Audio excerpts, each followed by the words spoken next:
Okay, here's how to beat Owl at Ashina Castle. First, a quick spoiler is coming up in 5, 4, 3, 2, 1. Alright, this is the fight you get when you find Owl at the top of Ashina Castle and you choose to stay loyal to Kuro. By the time you get to this point, I imagine you'll have most of the passive skills you need to make this fight as easy as it can be, but just in case, you'll want to make sure you've got mid-air deflection for guarding against attacks while you're jumping, ascending carp for inflicting more posture damage when you deflect, descending carp to make your strikes more damaging immediately after you get a deflection, and flowing water so you take less posture damage from Owl's sword attacks. My preferred combat art for this is Mortal Draw, which is a skill all players will have by this stage of the game. Ichimonji Double is the best alternative, so we'll look at that too.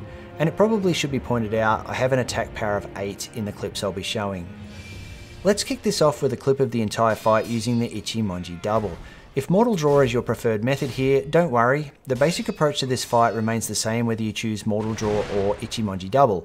The main difference between the two comes down to the fact that the Mortal Draw makes the fight go faster, while the Ichimonji Double helps make posture management easier.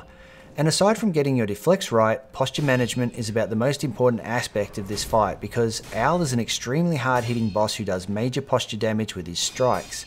Even if you're perfect with deflecting, you'll still need to manage your posture very carefully, and that means deflecting precisely as much as you can, as well as holding block wherever you can to recover your posture as fast as it can possibly be recovered. When the fight starts, Owl might rush you, but if he doesn't, that's an opportunity to pop an Eiko Sugar. That ball he's throwing into the air creates a cloud that puts a debuff on you that stops you from being able to use items for 25 seconds. But since he pauses to put it out, I don't worry about the debuff, and instead if I'm close enough, I use the moment to get at least 2 easy strikes on him, maybe 3 if you're lucky. If you find you need to heal at all while the debuff is active and you can see it down the bottom left as a little green icon under your health bar, just run around and keep your distance until it wears off. If you see him attack with that 1, 2, 3, 4 combo, 1, 2, 3, 4, you can immediately get 3 strikes of your own in straight away. It's also possible to lock him into a strike for strike fight where for every strike you do, he does one back. It relies on you perfectly deflecting each of his strikes to keep the loop going. Here I botch a deflect and it breaks the loop, but watch what happens if you don't. The trick to making this work is you have to press attack almost immediately after you press block to deflect. Don't do it too soon or you'll activate your combat art. But if you time it right, you'll always attack so quick, Owl will be forced to deflect, and when he deflects, he'll attack back. Deflect perfectly and attack instantly, and Owl's posture will suffer more than yours, enabling you to end him very fast. One of the moments you're waiting for the most is when Owl jumps off you and backwards and throws a shuriken. At this point you want to hope he'll throw 2 more shuriken and then somersault in towards you. This is what you want. His attack can be dodged to the right just before he lands, which gives you an opening to attack. Here is where to use your combat art. If using the Ichimonji Double, this is also the perfect moment to use it and recover your posture. Using the Ichimonji Double can get you punished if you don't pick the right time, but after dodging his big somersault to the right, that's the right time. Just be aware that when he jumps back, he may do any number of attacks and not just the somersault. Another good time for the Ichimonji Double is just as he throws up the debuff ball right there.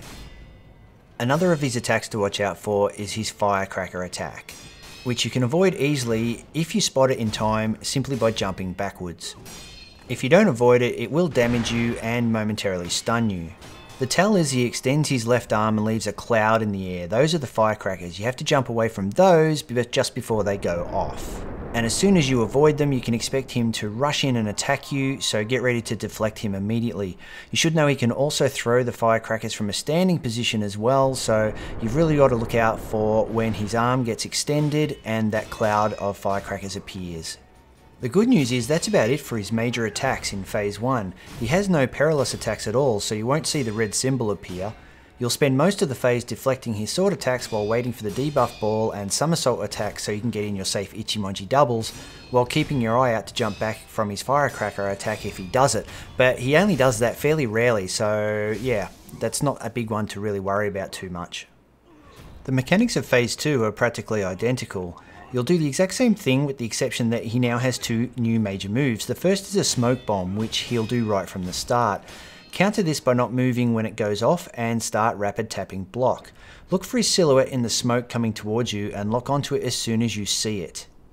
But don't press lock on until you see it, because if you do, the camera will flip you around and put your back to the way he is coming and he will hit you. So make sure you don't lock on until you have a clear view of his silhouette in the smoke. It is likely though that you'll end up blocking his attacks before you lock on. I mean, sometimes he'll just drop his debuff ball, but more often than not he'll come in straight away with a few attacks. Deflect them and you should then be able to get in at least 2 of your own in return. The other attack he now has, he just did right there at the same time that he threw his smoke bomb. What he does is he jumps back while throwing poison all over the place. His poison then leaves a cloud. If you stand in that cloud, you'll quickly get poisoned, after which you'll start to lose health. All you have to do to avoid it is move back. At the start of the vid I said mid-air deflection is a good passive to have, and that's because of this. Whenever he jumps back and throws poison, you might jump back too to avoid it, but at that exact moment he can follow up by throwing shuriken. So if you jump back, be sure to spam your block while you're in the air to block whatever he might throw. It's also good practice to try to move to the left or right once you jump back and land, because that can avoid the shurikens too. Now here is why I prefer to use Mortal Draw instead of Ichimonji Double in this fight. He will nearly always rush in to attack after he's thrown poison down. In the clip we've been watching, he does his forward somersault attack. Normally we would use that attack as an opportunity to get in an Ichimonji Double. However, once you activate the Ichimonji Double, it will step you forward with its double attack motion. The danger here is that forward step with its attack motion will take you straight into the poison cloud.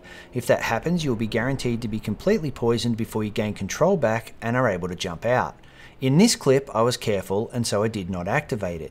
But look at this clip. He runs in, jumps out, throws down poison. He comes at me and throws poison again. He comes in with a jump, I activate Ichimonji Double. That takes me into the poison a little bit, but I'm able to get out before it does anything. This time I activate it again, only this time it walks me straight into the poison. I am fully poisoned now, the bar disappears and my health starts going down. Now obviously you can avoid doing that by not activating the Ichimonji Double, but it is a bit of a wasted moment because he is in a vulnerable state and you can activate a combat art to attack him at that point, and that is why I prefer Mortal Draw. Well, that and some of its other perks, such as the amount of damage it does to him, but we'll see that when we look at the clips with using Mortal Draw against him next. Now I haven't talked much about prosthetics so far, as I don't see a lot of use for them in this fight, especially if you're using Mortal Draw, since it eats away at your spirit emblems anyway. But if you're using Ichimonji Double, then it's likely because you want the help with managing your posture. In that case, I also recommend using the Mist Raven prosthetic. It's the perfect tool for getting out of a bind, as it works really well against Owl. You can see here he has pushed my back to the wall, so to turn the tables I activate it and immediately end up on his opposite side. It also disorients him for a moment.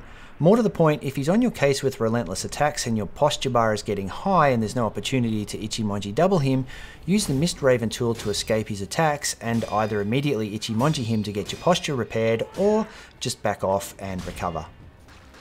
Another helpful tip I have is regarding his poison. Usually he'll throw 2 poisons in close succession as a way to lock down the arena. You can try to prevent that from happening. What you do is when he throws the first poison, don't run around. Instead, position yourself at the edge of the poison with him on the opposite side. He'll likely rush forward and attack however he wants, but then he'll also likely throw the second poison. If you try to keep him where the first poison was, the second poison will end up in the same area, leaving most of the arena poison free. You can see I tried to do that there, and as a result I did touch a little bit of the poison. That's because I tried to stay close to him and to the previous poison patch. A little bit of poison touching won't hurt you, you just cannot be deep in it. If you're deep in it you won't get out in time and you will get poisoned, but if you get a little bit of poison on you, don't panic, because so long as you step out it will fade away pretty quickly. Another tip if you're using the Ichimonji Double and you have some spirit emblems up your sleeve is to have a loaded shuriken or something like that handy. Sometimes he will jump back and he will start to glow white. That's his attempt to recover a lot of the posture damage you've done to him. You can interrupt that by throwing a shuriken at him while he does it. Here it happens, he is glowing white. I throw it a little bit late, so he still managed to recover a lot of posture, but if you're on top of that, you can interrupt that completely and prevent him from recovering any. So that's the differences in Phase 2 to Phase 1. Just play the rest of it the same way as you did Phase 1. Yeah, you should be aware he can still throw firecrackers too, so watch out for that. But yeah, that's about all you need to know to be able to beat him using the Ichimonji double strategy. So now let's move on to Mortal Draw. This is practically the same strategy, the only difference is we have to manage our posture better because we can't get our posture back using the Ichimonji double. However, we also don't have to survive for as long because the Mortal Draw does a ton of damage, both vitality and posture, so by using it we speed up just how quickly this fight can end. Again, in phase 1 we're looking for that big somersault jump he just did, only instead of countering it at the end after we've done our right hand dodge with a Ichimonji double, we're countering it at the end with a Mortal Draw attack. And that's a double attack. If you activate your combat art by pressing block and attack, you'll just do the one Mortal Draw swing. So you want to activate it with block and attack, but you want to pull your attack button or press your attack button twice so that you get that double swing. And if you played ball at the start and you're able to pop an Eiko Sugar, it only takes a couple of Mortal Draw hits before his health is halved, and once his health is down low, his posture bar goes up really fast. And that's why I was able to end phase 1 here really quickly, because all I did was go swipe for swipe with him at one point with the method I showed earlier, but because his health was down, his posture bar just went through the roof really quickly. With phase 2, again, it's exactly as we discussed with the Ichimonji strategy, only here we don't have to be as selective when he does that big leap there. We can hit him because we don't have to worry about moving forward into poison as much. The Mortal Draw does not step you forward quite like the Ichimonji double does, so you can pretty much do it on the spot like I just did then and not worry about moving into the poison, and that's another reason why I really like it and prefer it in this fight. However, it does come with the drawback that you have to be right on top of managing your posture, and that means holding block down to recover your posture at every conceivable moment. It also means less spamming of your block button and more precise deflects, because the more you take normal blocks instead of deflects, the worse your posture is going to be. Now my posture is really bad at this point, and I am trying to recover it by holding block where I can and retreating as much as I can, but he's relentless and he's onto me, and he did break my posture. I would have been better off by running away and running around the arena earlier and recovering it earlier when it was like 3/4 full. But if you keep backing off and creating distance between yourself, then you hedge your bets, because if he's going to come and rush forward through to try to attack you from a distance, it's usually going to be a fairly large rush attack that he does.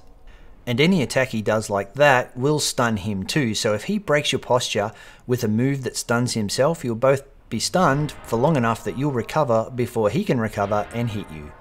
Still, it's a bit of a luck affair and you don't want to go there, so if your posture bar is creeping up, just run away and try to recover as best you can.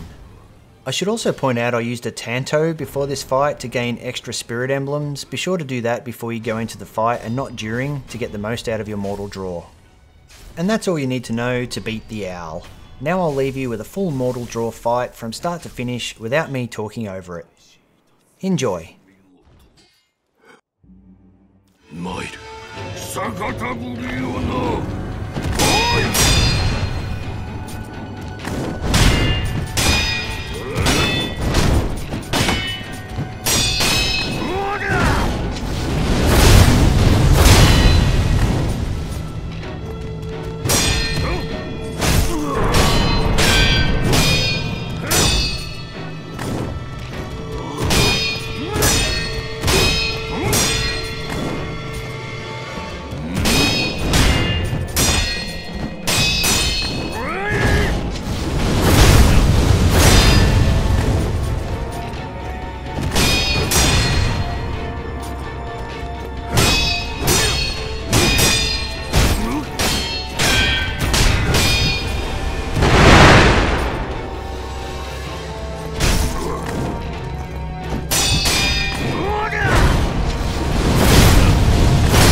しいたす見事